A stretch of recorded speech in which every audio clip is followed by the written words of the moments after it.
Good morning on this winter-like April day. I'm Nikki Stanzione. And I'm Kristen Van Dyke. And this is New Mexico style. It's great to be back. I had a little dental emergency yesterday, but I'm back again. Everything's good. Yes, thank you so much for your support. Everybody here was so sweet. You know, these things happen, and when you work in television, it's really difficult, and you have to get it taken care of.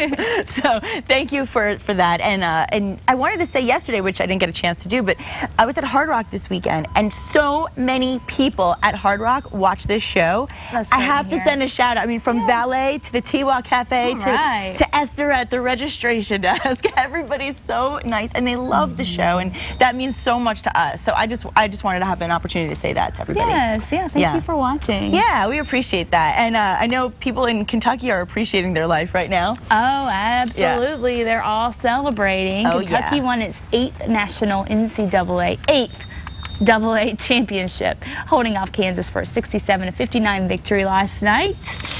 So. Yeah, this means that Kristen Van Dyke gets an A+ in Bracketology 101. Again, you did it. You picked the winner, okay? Now, of course, let's take a look first at the clip of the final seconds of the game. This was the big moment. Champions, look at this. 2012. Oh, yay for them. Yeah, well, we're looking right now, sitting here on the couch, looking at our original Bracketology picks, and Madam Van Dyke told us that she was lucky once before, and you were lucky again. You just go with a safe bet. You know, I got Kentucky, but I was off on the North Carolina part, obviously. Yeah. But you know what? Hey, I really screwed up. Go with a safe bet. Kentucky was like ranked #1. They did well all season. I had them going pretty far, but in the end, I went with Duke, which clearly was a bad choice. So, anyway. I wish there was money involved with this. I was just going to say, you didn't even win anything. I know. But bragging rights are always good. Yeah, you're like, that's true. That's a good. And you actually said that you had done that before. And I was like, well, let's see if you could do it again. And you did. All of us. My luck has got to be gone now. The rest of us all screwed it up. So congratulations to you. And now let's check in with KRQE News 13 anchor Elizabeth Alvarez with this morning's headlines. Good morning, Miss Elizabeth. Hey, good morning. How about this winter wonderland in April, you guys? Weird. It is awful. Kristen, you got it right. We were ready. You told us it was coming, and it is here. And it is our big story of the morning, folks. Want to remind you to check the bottom of your screen because there are several schools that are delayed or closed because of this snow that is pounding parts of New Mexico right now. East Mountain High School in Sandia Park is closed today. APS Mountain schools are on a 2-hour delay. The other schools are mostly in the northern part of the state, but boy, many roads are icy or soaked, including in the metro area. Take a look. This is a live look right now outside of our KRQE studio. I mean, it is just coming down. Now, this is really more of a snow-rain mix that we're seeing in the metro area. I know Kristen is going to be joining us a little bit later for more on the weather, but boy, be very careful out there, folks, if you do have to head out and about. In other news this morning, there is trouble for a New Mexico couple accused of conning investors out of hundreds of thousands of dollars. Michael and Ruby Jacobs are accused of taking $500,000 from investors to build a movie studio, amusement park, baseball stadium, and a racetrack in Santa Fe. Apparently, it never happened. Instead, authorities say the couple used the money to pay bills on a number of other businesses they owned. People who say they worked for the Jacobs say they've gone nearly 6 months without a paycheck. Michael Jacobs tells us there's no proof that these people that are coming forward are in fact his employees. An Albuquerque lawmaker running for re-election insists she had nothing to do with possible voter fraud. State Rep Eleanor Chavez submitted more than 200 signatures, way more than she needed to get on the ballot in a South Valley State Senate race. But some of the people whose names are on her petition insist they didn't sign it. The allegations actually surfaced when Chavez's Democratic primary opponent, Michael Padilla, started campaigning, going door to door, trying to win over Chavez's voters. Well, Chavez said that the signatures were gathered by a volunteer who is currently out of town. The sheriff's office is now investigating. He's calling it dirty politics, but others say it doesn't matter. It is still breaking the law. State Representative Rick Little is under the microscope this morning. Police say he lives outside the district that he was elected into. Here's News 13's Alex Tomlin. Where he chooses to take a nap at work is a whole lot different than where he lays his head at night. Just where is Republican State Representative Ricky Little laying his head at night? It's not necessarily fabricated, but it's probably twisted, which is what it is. Depends on who you ask. At 305 Mesilla is where I spend my nights. That's where the Otero and Doña Ana County Rep's construction business is located in Chaparral. There's more than one piece of property there. One of them is residence, and one of them has a town and country mobile home on it with a add-on on the side. But Pat Davis with Progress Now, New Mexico, says it's not even legal for Little to claim the business as his address. It's a commercial property and it's vacant land according to the county. It's not permitted for residential use. Davis says Little is staying in a home he owns that was outside of the district when he first was elected in 2010.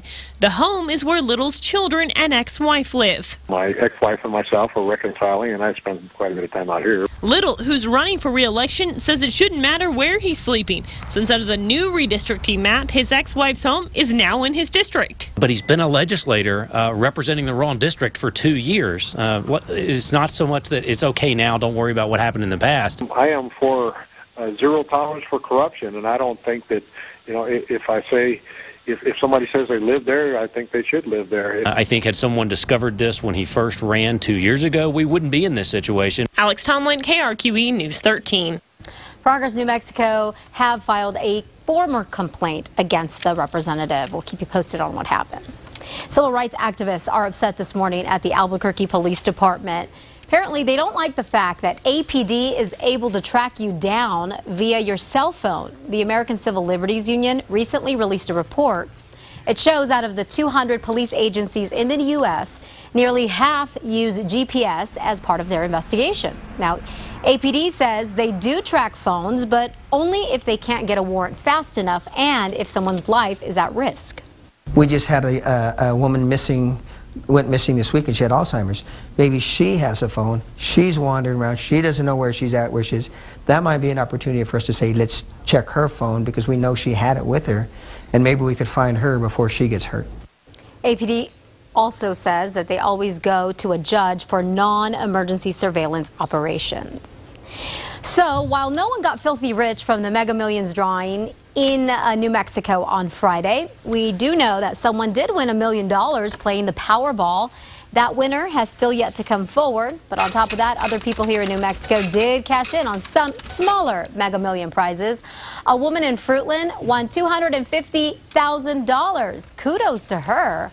And remember yesterday we told you about a group of firefighters in Albuquerque who won $10,000? Yeah, well, they're using some of that money to help fellow firefighter Vincent Cordova, seen here. He is having surgery this week for a life-threatening brain tumor. And that wraps it up for your Tuesday morning headlines. Be sure to catch Matt Morrow, Kristen Van Dyke, and me every weekday morning on KRQE News 13, beginning at 4:30 a.m. Boy, we are busy, ladies, this Tuesday morning.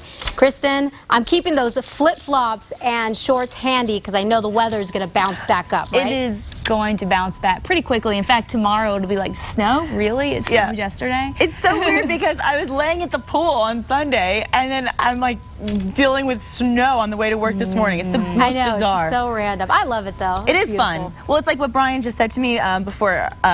He said, if you don't like the weather, just wait 10 minutes. Right. Although right now it's coming down so hard, it's going to take a little longer than 10 minutes. Yeah, today for it to move on out. So we'll take a look at the weather coming up in just a little bit. Yeah, it's pretty messy out there. Now I know you won the bracketology, but you didn't win the lottery. No, I didn't. Me neither. Yeah, we told you yesterday that Kansas, Illinois, and Maryland each have a winner in the record-breaking $656 million Mega Millions drawing. But as of last night, no one has stepped forward. It's a big deal. And now the New York Post is reporting that one potential winner in Maryland is a McDonald's employee who is claiming that she's holding the winning ticket as an individual. Now, here's a little twist, though.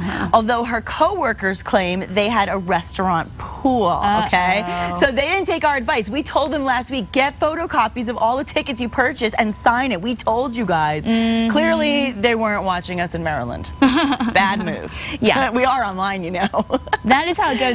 We had a verbal agreement going. One of my friends, I had her boyfriend out of state pick up a lottery ticket for all of us. And they were like, and I was like, I don't know if I trust that because if you guys win, I'm going to get cut out. Yep. You just never know. People could say what they want to say, but then all of a sudden people start to get a little greedy. You know how it is. That's a lot of money. How can you be greedy with that? Well, if the woman does indeed have the winning ticket, it could trigger just the latest group lottery lawsuit. Of course, it is America. Yeah, and of course we will be sure to report on that if it should happen. Now, something we do talk about from time to time here are fears. You know, we have different kinds of fears, but food phobias are making news this morning. For example, potassium-rich bananas can do a body good. We hear that all the time. But some people can't even stand to be in the same room as a banana. Really, Chiquita banana, not even welcome. Eating them or even being near them can certainly be traumatic for some people. They suffer from what is known as banana phobia. Does it have a fancy name? No, that one's not that fancy. That one's just banana phobia. It's easier to say than a lot of the ones that we're going to talk about. But in fact, according to Vice magazine, phobics of bananas have such a strong reaction to seeing the yellow fruit that they can't even walk down the produce aisle in the supermarket. That is crazy sounding to me. I don't like bananas, but I'm not scared of them. Well, you know, I shouldn't laugh because I have such bizarre fears. I mean, I've told you some of them. Yeah. Statue of Liberty. Statue of Liberty. Weird. And I used to be afraid of broken hubcaps and mustaches. Very, very bizarre. Explains a lot. We all do have some. We all have something. But bananas aren't the only kinds of food that people are afraid of. No. It might sound kind of crazy to some, but people who suffer from food-related phobias experience, you know, extreme anxiety when faced with other edible objects, of dread. It's hard to think of food as objects of dread, but for some there are. There are a number of strange food phobias. Okay, get this one. Arachidbootyrophobia. Okay, how do you like that one? Scared of your behind? No. No. I'm afraid of my getting booty. A little wide right now. It's a little scary. No, I'm kidding. That's funny. I would say French fries could cause a booty phobia. There you go. So what is it really? Actually, it sounds like funny. that. Yeah, actually, this is bizarre. An irrational fear of peanut butter sticking to the roof of your mouth. That's how you talk when you have peanut butter on the roof of your mouth. Peanut butter can make the booty a little bigger. It definitely can. That's a crazy one. Interesting one. Okay, this is another one. It's called lachanophobia. And plenty of kids have this problem. It means they're scared of the veggies. Are they scared or they really just don't want them? That's what I think. They can use that as an excuse though.